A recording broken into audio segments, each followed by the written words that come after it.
जैसा कि हमने बताया था आप लोगों को कि हम YouTube पर अपना वीडियो डालेंगे, इतिहास का ही शुरू करेंगे, जिसके में आपका इतिहास का महत्वपूर्ण योगदान होता है। और इतिहास में मैं आरंभ से नहीं करूंगा क्योंकि चूंकि परीक्षा नज़दीक है NTPC का, और मैं आप लोगों को बोला था कि मैं अपना वीडियो डालूंगा क्लास के अलावा भी, तो उसके माध्यम से मैं आज पहला वीडियो डालने जा रहा हूं। आप लोगों का सहयोग चाहिए, आप लोग इनको देखिएगा, फायदा आपको करेगा। इतिहास का मैं बात करूंगा।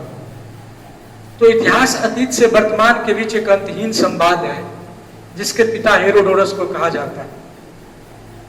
मैं प्राचीन काल होते हैं, उसके मध्यकाल होते हैं, आधुनिक काल होते हैं।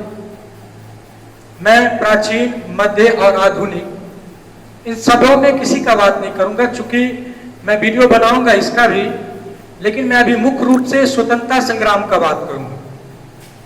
स्वतंत्रता संग्राम बोले तो 1885 से लेकर के 1947 तक के क्रांति को स्वतंत्रता संग्राम कहा गया।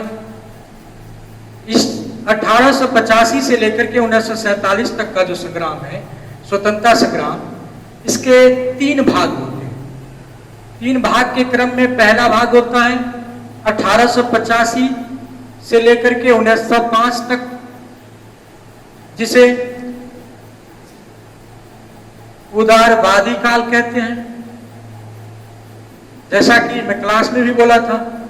उसके बाद 1905 से लेकर के 1917 तक के काल को उग्रवादी कहते हैं, उग्रवादी काल कहते हैं। और 1917 से लेकर के 1947 तक के काल को गांधीवादी काल के नाम से जाना जाता है।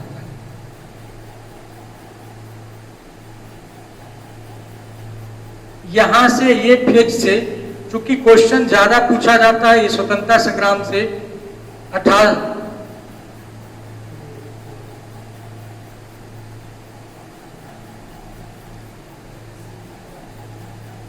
उदारवादी, उग्रवादी और गांधीवादी।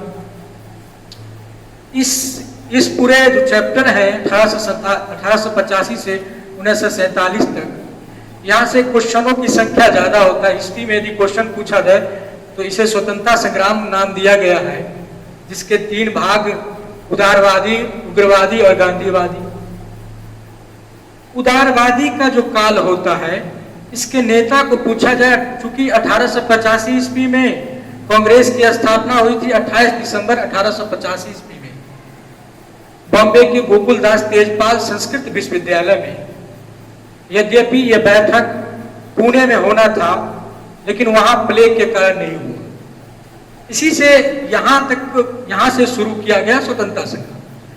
चूंकि यदि इतिहास में देखा जाए कि प्रथम क्रांति का उल्लेख, जिसे इतिहासकारों ने लिखा, BD सावरकर ने 1857 के क्रांति को, जिसे सिपाही विद्रोह कहा जाता है, उसको प्रथम स्वतंत्रता संग्राम कहा था। लेकिन हम 1885 से 1905, 1905 से 1917 और 1917 से 1945 तक का 47 तक का बात करेंगे, 45 नहीं, 1947। इसके नेता कौन कौन थे? इसके नेता थे दादा भाई नेहरूजी, दादा भाई नेहरूजी, गोपाल कृष्ण गोखले। क्योंकि मैं आपको कल से यदि विशेष डीपली बात करूंगा, तो मैं आज इंट्रोडक्शन क्लास है समझे, तो इसके बारे में और नेताओं के बारे में चर्चा करूंगा। और इसके नेता उग्र प्रवृत्ति के थे, जिसे एक लाइन में याद रखे, लाल बाल पाल। लाला लाजपत राय, बाल गंगाधर तिलक और बिपिन चंद्र पाल। और इसके नेता का बात करें तो इसमें सिर्फ गांधी जी का नाम आता है, गांधी, इसलिए इसे कहा भी गया है गांधीवादी काल। चूंकि मैं हिस्ट्री वाइज बात करूंगा तो इसका मैं अब समाप्त करता हूं, और मैं पहले हिस्ट्री पर बात करता हूं इंट्रोडक्शन क्लास है, फिर भी कुछ बात कर लेता हूं आज। 85 से पहले बात किए थे कि उदारवादी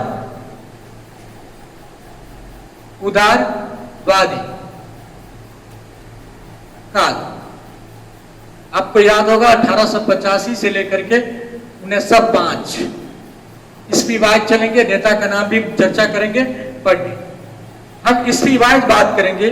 पहला ईस्वी आया 1885 ईस्वी।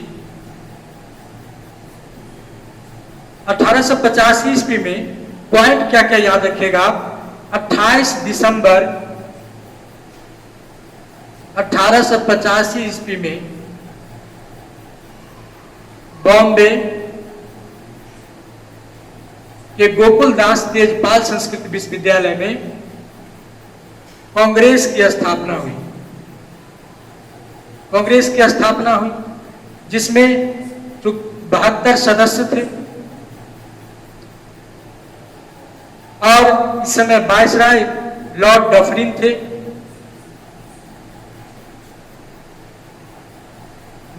थे 72 प्रतिनिधि के साथ किया गया। एओ ह्यूम का नाम सुने होइएगा। एओ ह्यूम इसकी स्थापना किया था। स्थापना किया था किसका? कांग्रेस का स्थापना किया था ये। इसके अलावा WC उमेश चंद्र बनर्जी, WC बनर्जी इसके अध्यक्ष बने थे कांग्रेस के।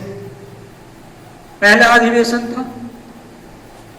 कांग्रेस की स्थापना 28 दिसंबर 1885 बॉम्बे के गोकुलदास तेजपाल संस्कृत विश्वविद्यालय में। उसमें सदस्य उस समय 72 थे। वायसराय लॉर्ड डफरिन थे और एओ ह्यूम इसकी स्थापना किए थे और उसको अध्यक्ष बनाया गया था WC बनर्जी। क्योंकि मैं आज ये बोर्ड पे मैं लिखा नहीं हूँ पूरा, इसलिए लिखना पड़ रहा है। कल की जो मैं क्लास लूंगा या वो वीडियो अपलोड करूंगा तो सारा चीज लिखा रहेगा बोर्ड पे। मैं उस पर पॉइंट दे करके चर्चा करूंगा। आज चूंकि लिखना पड़ रहा है, पहले से पूर्व से लिखा हुआ नहीं है। इसके बाद 1985 ईस्वी में कांग्रेस की स्थापना हुई और कांग्रेस की स्थापना में मुख्य बातें क्या क्या है तो कांग्रेस के पहले मुस्लिम अध्यक्ष पूछा जाता है, जिसे आप याद रखिएगा, बदरुद्दीन तैयब जी। कांग्रेस के पहले महिला अध्यक्ष पूछा जाता है तो एनी बेसेंट 1917 में बनी थी। कांग्रेस के पहले भारतीय महिला अध्यक्ष सरोजिनी नायडू बनी थी। कांग्रेस के पहले ब्रिटिश अध्यक्ष जॉर्ज यूल बने थे। कांग्रेस के पहले ब्रिटिश अध्यक्ष जॉर्ज यूल बने थे। इस सभी बातों का मैं परिचर्चा करूंगा क्योंकि आज मैं फर्स्ट वीडियो डाल रहा हूं, चैनल की शुरुआत कर रहा हूं, इसलिए मैं इंट्रोडक्शन ही का बात किया हूं। फिर भी कांग्रेस की स्थापना का बात कर लिया हूं, फिर भी इस पर मैं बात करूंगा डिटेल में कल। और पहले चूंकि पूर्व में ही बोर्ड पर लिख दूंगा और उस पर आकर के पॉइंट बाय पॉइंट चर्चा करूंगा और उसकी व्याख्या करूंगा, जैसे क्लास में निर्धारित होता है, जैसे क्लास में व्याख्या होता है उस तरह से। क्योंकि आज चैनल की शुरुआत कर रहे हैं, आप लोग सब्सक्राइब कीजिएगा और इसको शेयर कीजिएगा। उसके बाद मैं कल से कंटिन्यू एक वीडियो मिनिमम 45 मिनट और मैक्सिमम 1 घंटे का वीडियो रहेगा, जिसमें मैं 6 और 7 वीडियो के क्रम में पूरा स्वतंत्रता संग्राम को समाप्त करूंगा। और इससे आपके करीब कोई भी एग्जाम में 5-6 प्रश्न, न्यूनतम 5-6 प्रश्न निश्चित ही बनेंगे। तो आज चूंकि मैं चैनल का स्टार्ट कर रहा हूं, आप लोग इसको सब्सक्राइब कीजिए, शेयर कीजिए विभिन्न माध्यमों से, और मैं डिटेल में कल से चर्चा करूंगा। धन्यवाद।